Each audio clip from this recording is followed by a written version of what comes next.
রোজ রোজ একই টাইপের চিকেন রান্না করে খেতে কারোরই ভালো লাগে না, তাই আজকে বাড়িতে একটু অন্যরকমভাবে ট্রাই করলাম। ভিডিওটি আপনাদের কাছে শেয়ার করছি, আপনারা ভিডিওটি শেষ পর্যন্ত দেখবেন।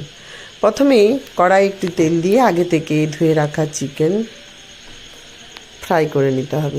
ততখানি ফ্রাই করতে হবে যতক্ষণ না চিকেনটার কালার চেঞ্জ হয়।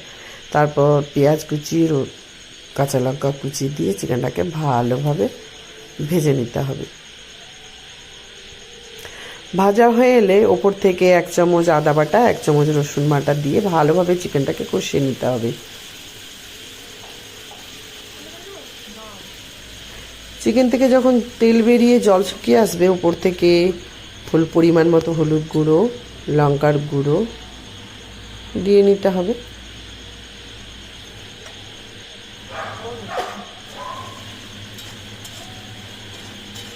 তারপর ওপর থেকে কিছু পরিমাণ টমেটো এবং পরিমাণ মতো নুন দিতে হবে।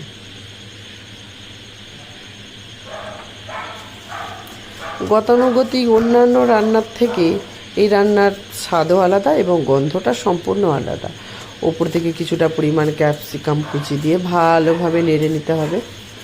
নাড়া হয়ে গেলে চিকেনটা সেদ্ধ হওয়ার জন্য কিছুটা পরিমাণ, খুব অল্প পরিমাণ জল দিয়ে চিকেনটাকে সেদ্ধ করে নিতে হবে।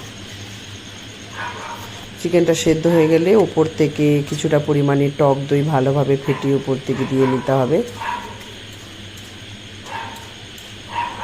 তারপর অন্য কড়াইয়ে একটা তেজপাতা, কয়েকটা শুকনো লঙ্কা, জিরে, ধনে এবং 1-2 এলাচ দিয়ে ভালোভাবে ভেজে একটা শুকনো মশলা তৈরি করে নিতে হবে। তারপর চিকেনটা হয়ে আসার আগে ওই 1 চামচের মতো চিকেনের ওপর ওই মশলাটা দিতে হবে। মশলাটা দেওয়ার জন্য এই চিকেনটার গন্ধটা সম্পূর্ণ আলাদা।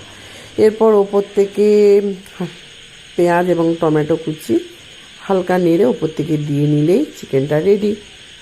এই চিকেনটা অন্যান্য চিকেনের থেকে স্বাদ এবং গন্ধ সম্পূর্ণ আলাদা। এটি রাইসের সাথে, পরোটার সাথে